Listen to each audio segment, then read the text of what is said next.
Ladies and gentlemen, how are we all doing? Well, hang on a sec, I know for a fact you're a louder crowd than that. How are we all doing? That's more like it.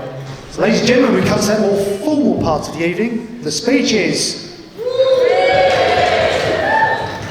Bride and bridegroom Laura and Jack. Ladies and gentlemen, it gives me great pleasure to introduce you to the proudest man here today. Of course, I'm referring to the father of the bride, Alan. Thank you. Right. Thanks for everybody who's come. Congratulations to the bride and groom. And Jack, you got her responsibility now, because you won't give her away. Thank you. And if you if you could raise your glasses for the bride and groom.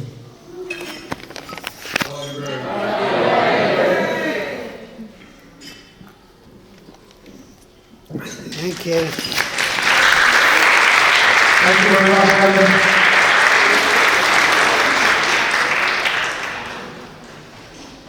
So, ladies and gentlemen, we've heard from the proudest man here today.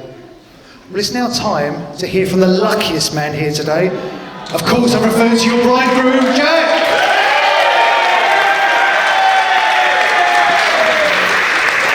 Thank you. Good afternoon, everybody. And knew it'd be you. And I'd like to welcome everyone here today to Laura's wedding day, featuring myself. Over the last 7 years, she's said to me on quite a few occasions that I have a tendency of taking things over, so I thought it was only right to give her this one today. Laura has asked me today to give the Goldilocks speech. Nothing too sad that makes her cry, and no jokes that make her laugh too much to cry from laughter. Although over the last 7 years, I don't think I've ever made her cry from laughter, so we'll see how we go. I've got a number of thank yous to make, so please bear with me. And please make sure your glasses are filled, because I want you all to get so drunk that you forget every embarrassing story that Greg is about to tell me. Mrs. Himpton-Jones and I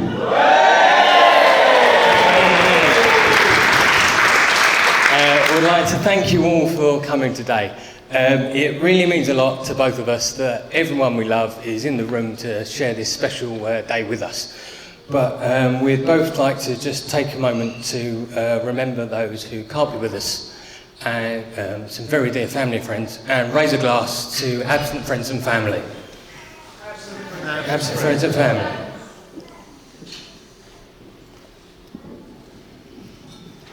Firstly, I'd thank my fantastic groomsmen, my best man Greg, and my ushers Neil, James, Mike and Josh. I've only known all of them most of my life. Thank you all for organising a fantastic stag do in Manchester, where I definitely had absolutely no idea where I was going before the weekend. So I've known Greg from school since God knows when. It's become a bit of an ongoing joke that neither of us could get rid of the other one, so it was just decided that we would be friends for life. To Mike, Neil and James, that I've known from Scouts for many a year, and Josh, who, well, we say we're friends, we're not, we're family, there's no doubt about that. But I'd like to thank all of you for not just preparing for today, but everything over the years, and it's all much appreciated. And I'd like to raise a toast to my groomsmen.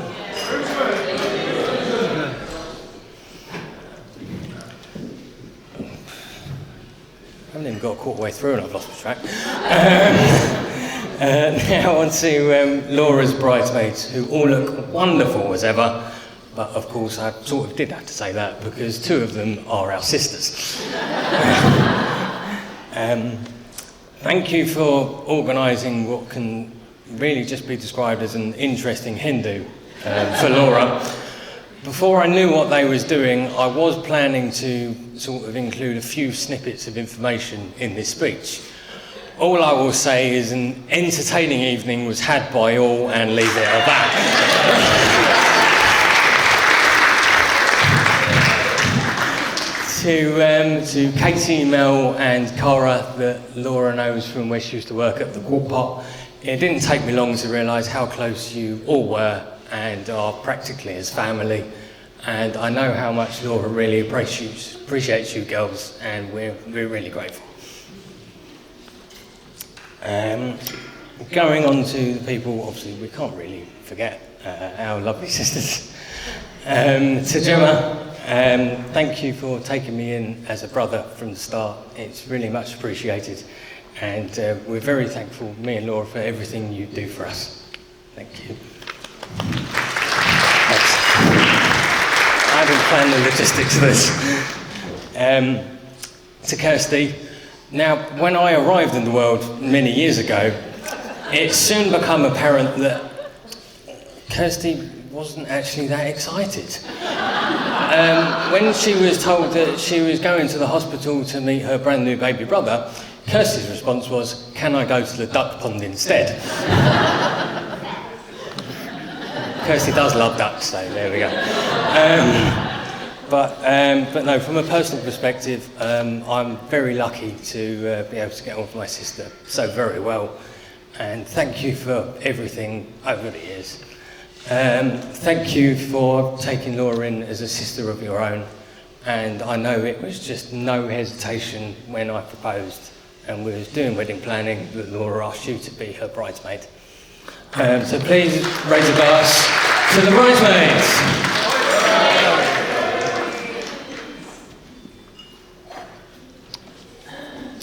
Now, where do we start with the beautiful bride? Firstly, I'd like to start with a short quote. We are all a little weird, and life's a little weird. And when we find someone whose weirdness is compatible with ours, we join up with them and fall in mutual weirdness and call it love. Now, I hope it goes both ways, but I've definitely found my weirdo.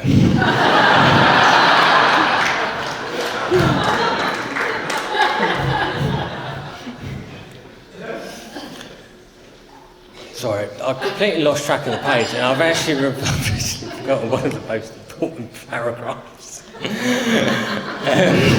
go back later. I know, I'm sorry. We'll rearrange it. Sorry, I just lost track. And sorry, one of the last thank yous is obviously to four of the most important people here today and on this top table, our parents. To Lynn and Alan, I really appreciate how you've welcomed me into your family with open arms and everything you've done for Laura and myself. Laura is a real credit to both of you as parents, and I'm really grateful you've allowed her hand in marriage. To these wonderful people over here, thank you for everything over the years. I've sort of been writing up this speech for weeks, thinking what words cover it. To be honest, nothing more than thank you. You've given me a real great upbringing in life, and I can only appreciate that.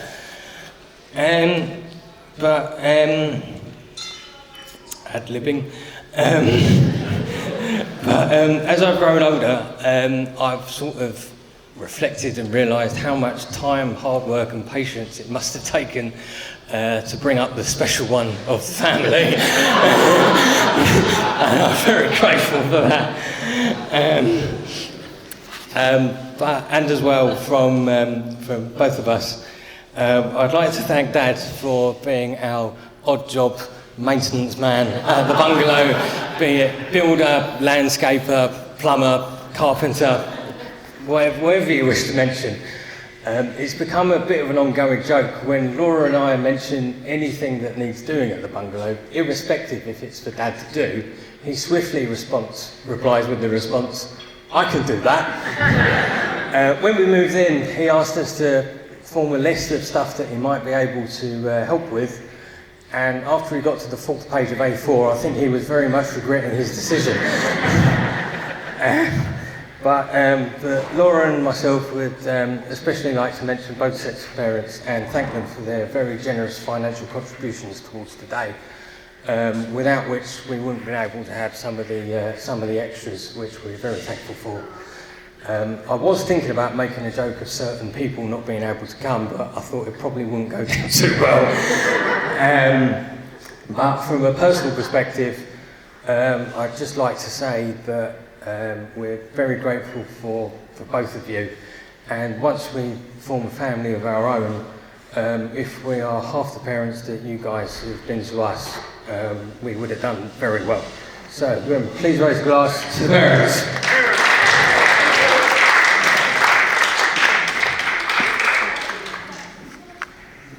And now I need to get track of where I am in the speech.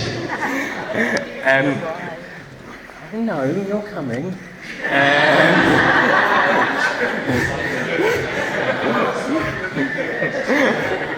But before today, I did ask Laura if there was anything in particular she didn't want me to mention in the speech.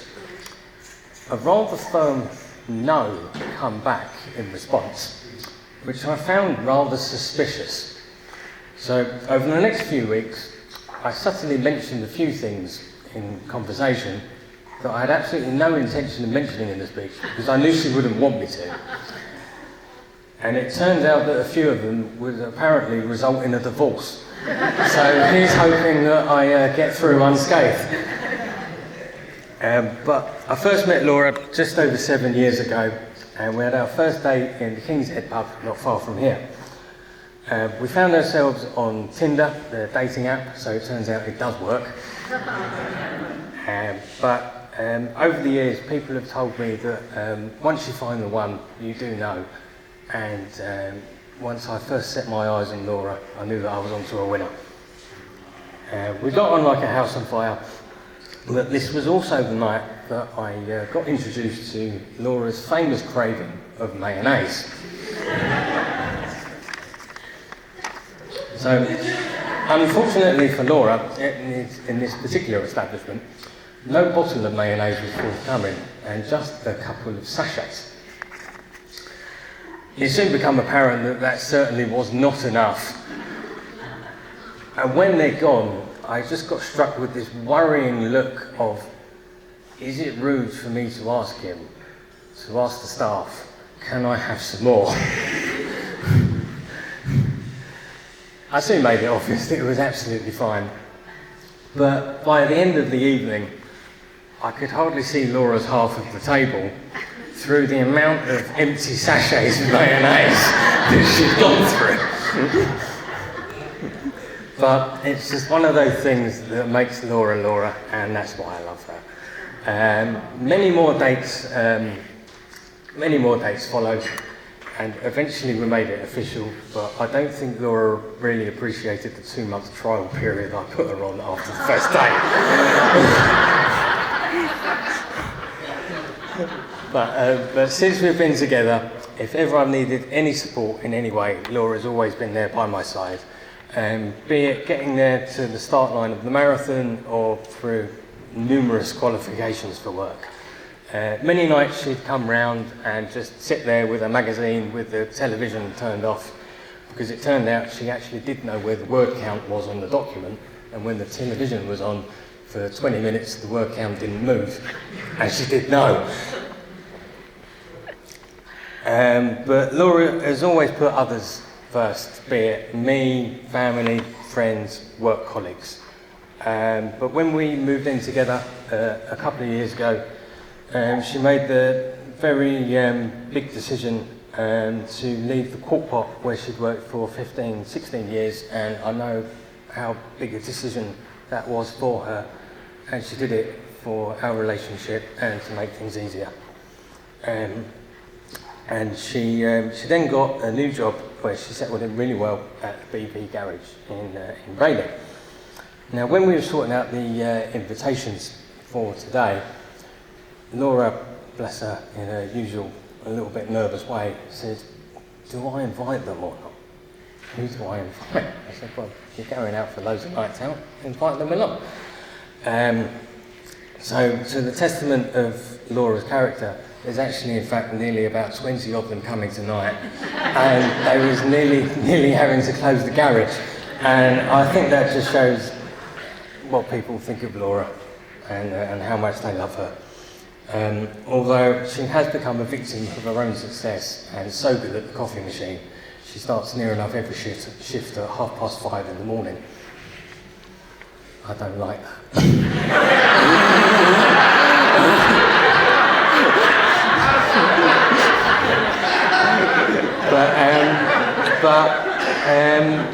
But after 5 years, I felt it was the right time to pop the question. When I did ask, after some hesitation, as Laura nearly actually fell over in the sand on the beach of Mexico, she eventually said yes. But since we got engaged, many people have asked me, how did you know it was the right time to ask Laura to marry you? Was it buying the bungalow together and moving in, or the weekly hints and pictures not only from Laura, but pretty much the entire Quart Pot staff? But it was actually something a lot closer to home. And in relationships and marriage, it's not just about fun times and doing nice things, it's how you're there for each other through the hard times. And just over a couple of years ago, we all lost two very dear friends of ours, Laura's long colleague and friend Claire from the pub, and our very dear family friend Bobby Hart. And it was a tough time for everyone, not just me and Laura. But we was there to support each other, and if anything, it just brought us closer. And I knew that if we could get through the tough times, then we could get through anything in marriage.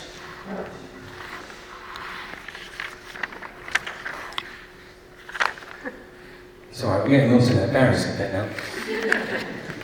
But I've been lucky to find someone in Laura who likes to go out and have a good time and travel around. So it wouldn't be right to do this speech without sharing a little story.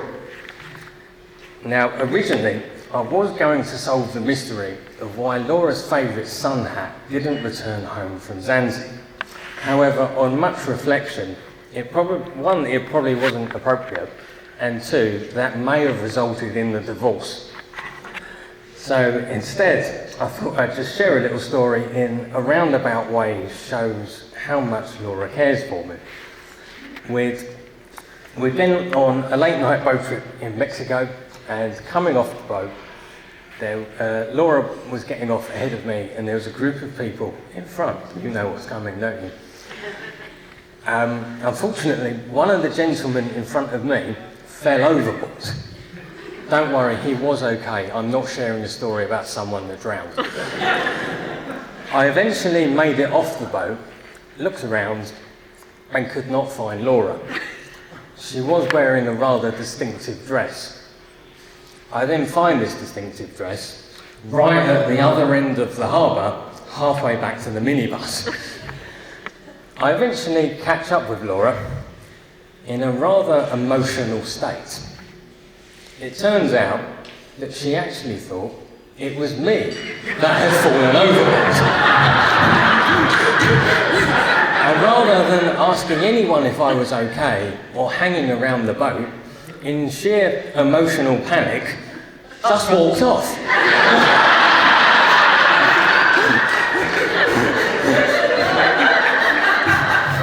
So, I mean, it did show how much she loved me. I think I would have preferred her to hang around. But there we are. But before I leave you all, I would just like to finish with one last little quote, which I think sums up our relationship and marriage very well. A good relationship is when she is by your side during the bad times, to tell you that none of this would have happened if you had just listened to her in the first place.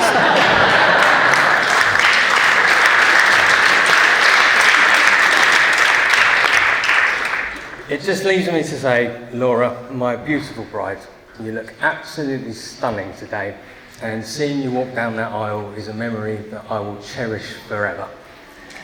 Thank you for everything over the last 7 years, and I can't wait to see where our journey takes us next.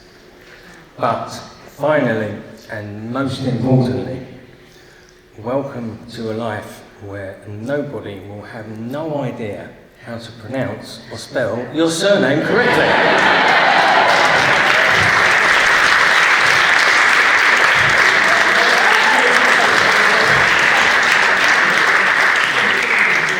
Ladies and gentlemen, if you are able, please be standing and raise a toast to my wonderful bride, to Mrs. Hempton-Jones.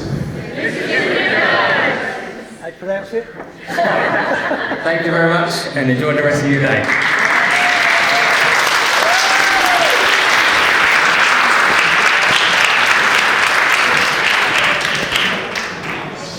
Thank you, Mr. Hopkins-Jones. Actually, I did get praise for actually pronouncing his name right when we did our Zoom meeting, so. Bride and bridegroom, Laura and Jack, ladies and gentlemen, you've heard from the proudest man here today. You've heard from the luckiest man here today. Well, brace yourselves, because it's now time to hear from the funniest man here today. Of course, I'm referring to the best man. Right.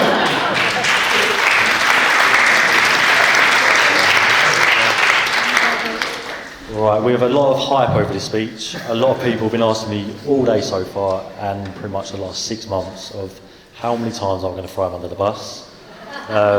However, as Jack says, we've known each other since school. It's been 21 years. I'm pretty sure every day he's been wishing he didn't even meet me at all. I've not let off, none of us, in fact, that whole table over there, none of us are let off for good decades at least of just pure abuse. And for some reason, he's stood by us. So today, out of all days where I probably should throw him under the bus, I'm going to let him off. All I've got to say is he's probably the most genuine bloke you're ever going to meet in your life. And like he said, meeting on Tinder, that never goes well. However, he has found his perfect match for him. They are the perfect couple. And again, if you raise your glasses one more time to the perfect couple and to all their future. Laura and Jack. Well, let's give Greg a big round of applause then, ladies and gentlemen.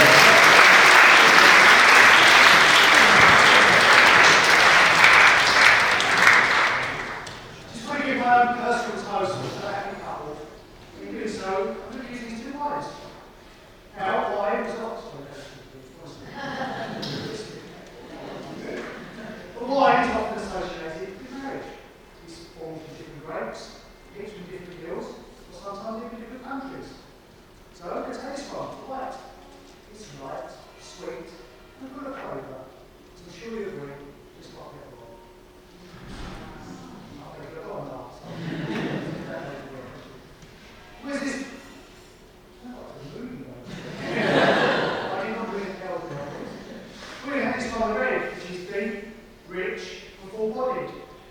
Well, maybe not as rich now, but it's really. Just like the other wine for Jack. And as Laura and Jack comes together today, they have everything to do one together. In mixing them, they can never be separated. Now I'm going to ask Laura and Jack to take a sip. I think it's a sip. But doing so is our further prayer that like these two wines, they too will now be inseparable. Thank you, ladies and gentlemen.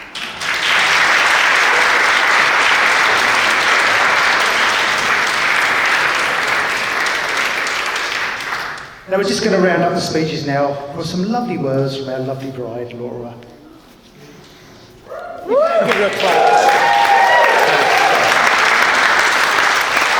I didn't really know what to say, so I was going to sing to you, but I'm terrible at singing. To my beautiful bridesmaids, your love and support over the last 18 months is...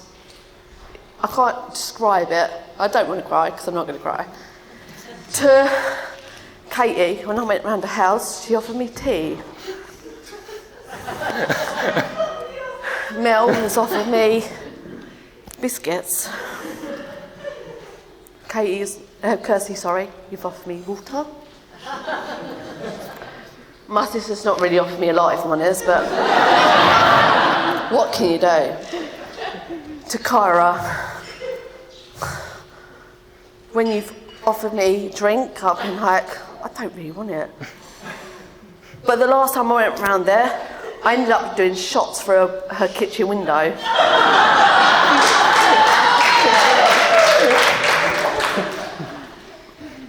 What happened there, I don't know. And I felt really drunk afterwards.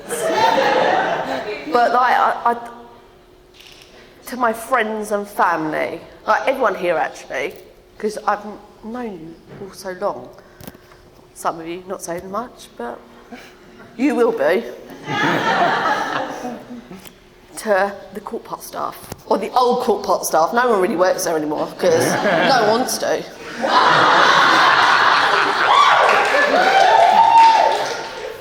But no, like some of you guys I've known for over 10 years, and I can't thank you enough. Like your love and support over the years. And actually, one more thing for me, for Katie. When she first met Jack, she went, if you hurt Laura, I will kill you.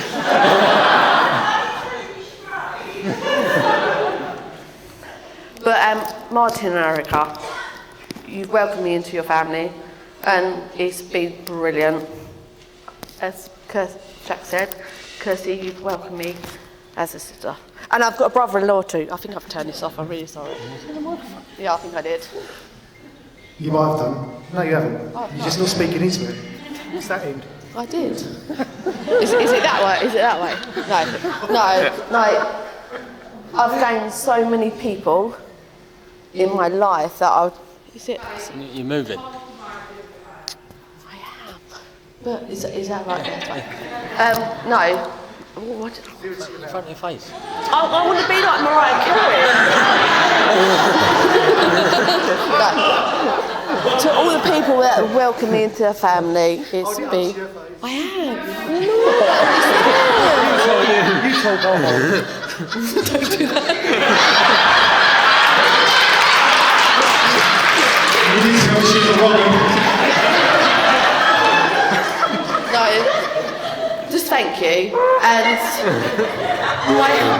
my husband, I can when I thought I was going to get a different surname, I didn't like it. It was alright. And I thought to myself, I can make people that I know.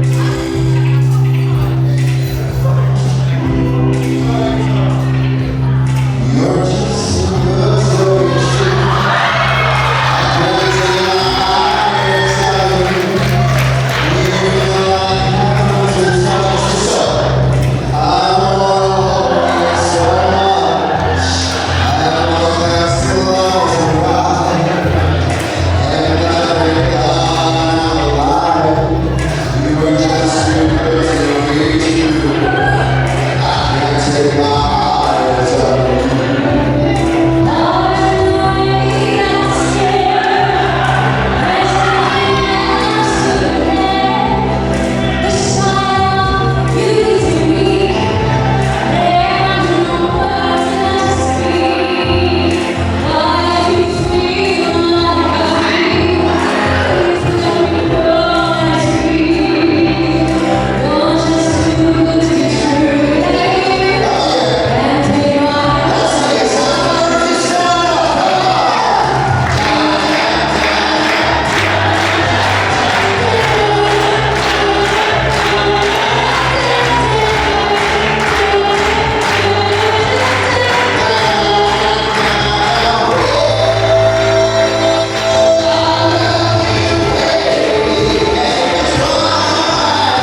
last week,